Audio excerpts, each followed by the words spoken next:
ચાલો મિત્રો હવે પ્રશ્ન નંબર 3 અને પ્રશ્ન નંબર 4 એકદમ ઈઝી, એકવાર પ્રેક્ટિસ કરવાથી તમને પણ આવડી જશે મિત્રો. tan a + b = √3, tan a - b = 1/√3. તો મિત્રો પહેલા આપણે આને લખીએ tan a + b. હવે મિત્રો અહીંયા tan વિધેય આપ્યું છે તો આપણે જોઈએ કોષ્ટક આપણે રફ પેજમાં બનાવેલું હોય તો આપણને ખ્યાલ આવી જાય કે tan √3 ક્યારે થાય. તો tan √3 એ 60 નો ખૂણો હોય ત્યારે tan 60 ની કિંમત આપણને √3 મળે. તો મિત્રો આપણે અહીંયા લખી શકીએ tan 60. હવે મિત્રો અહીંયા આપણને આપ્યું છે બીજું વિધેય tan a - b.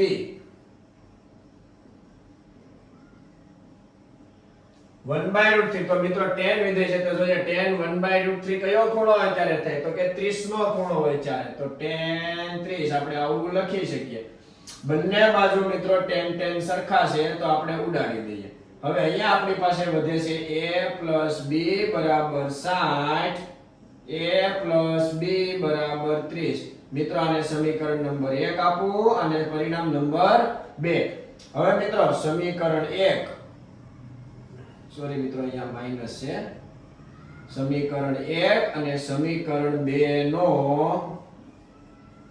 સરવાળો કરતા 1 અને 2 નો મિત્રો સરવાળો કરશું આપણે તો જો a + b = 60. આ સમીકરણ 1 લખ્યું. a - b = 30. આ સમીકરણ 2 લખ્યું. જો મિત્રો +b - b કેન્સલ. a અને એનો સરવાળો કરીએ તો 2 વાર એ થાય. અહીંયા 60 અને 30 નો સરવાળો કરીએ તો 90 થાય. આ બે મિત્રો ગુણાકારમાં છે, આ બાજુ આવશે તો ભાગાકારમાં. 45 દુ 90. a બરાબર મિત્રો આપણને 45 મળી ગયા. કેટલા મળી ગયા? હવે મિત્રો સમીકરણ 1 અથવા 2 પરથી ચાલો આપણે સમીકરણ 2 પરથી જોઈએ. આ સમીકરણ 2 લખશું a - b = 30. ચાલો એની કિંમત તો આપણને મળી ગઈ મિત્રો 45. આ +30 મિત્રો ઓલી બાજુ જાય તો માઈનસ b ઓલી બાજુ જાય તો પ્લસ. b = 15. મિત્રો આ b પણ કેટલા મળી ગયા? હવે મિત્રો જ્યારે રકમ આપણે જોઈએ ત્યારે એક કન્ડિશન આપેલી છે. ચેક કરીએ મિત્રો કન્ડિશન કે a અને b ની કિંમત એવી મળે કે 0 અને 90 કરતા વચ્ચે અથવા 90. જ્યારે a મોટો મળશે અને b ની કિંમત નાની મળશે. જો a ની કિંમત મોટી મળશે અને b ની કિંમત નાની મળશે. તો મિત્રો a અને b એકદમ ઈઝી દાખલો, એકવાર પ્રેક્ટિસ કરજો તમને પણ આવડી જશે. હવે મિત્રો પ્રશ્ન નંબર 4 વિધાનો સત્ય છે કે અસત્ય જણાવો. 5 પ્રશ્ન આપ્યા છે એકદમ ઈઝી. એના માટે આપણે કોષ્ટકની જરૂર પડશે મિત્રો. કોષ્ટક તમારે પહેલા રફ પેજમાં બનાવી દેવાનું જોઈએ.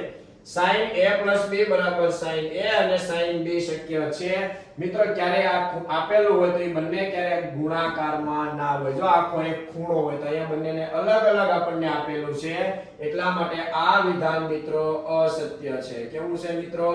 અહીંયા મિત્રો tan a + b આપેલું હતું પ્રશ્ન નંબર 3 માં, તો આપણે એવું ના લખી શકીએ કે tan a + tan b.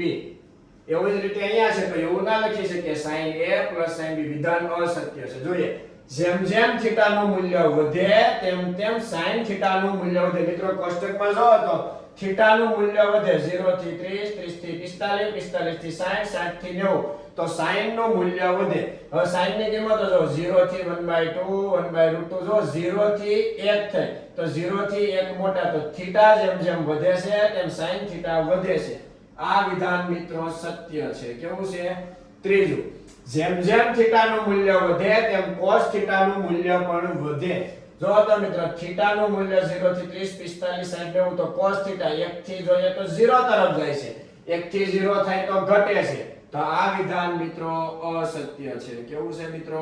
અસત્ય. θ ના દરેક મૂલ્ય માટે sin θ અને cos θ સમાન થાય એવું કીધું છે. મિત્રો θ ના દરેક મૂલ્ય માટે sin θ અને cos θ ના મૂલ્ય સમાન થાય. જોઈએ આ 0 માં sin θ 0 છે તો cos θ 1 છે. એક જ મૂલ્ય એવું છે 45. મિત્રો θ ના 45 θ માટે sin θ અને cos θ સમાન થાય, પણ અહીંયા દરેક મૂલ્ય માટે કીધું છે. માટે વિધાન કેવું છે મિત્રો? અસત્ય. હા મિત્રો અહીંયા રકમ તમને ફેરફાર કરીને આપે કે થીટાના કોઈ એક ખૂણા 45 માટે sin θ અને cos θ સમાન થાય.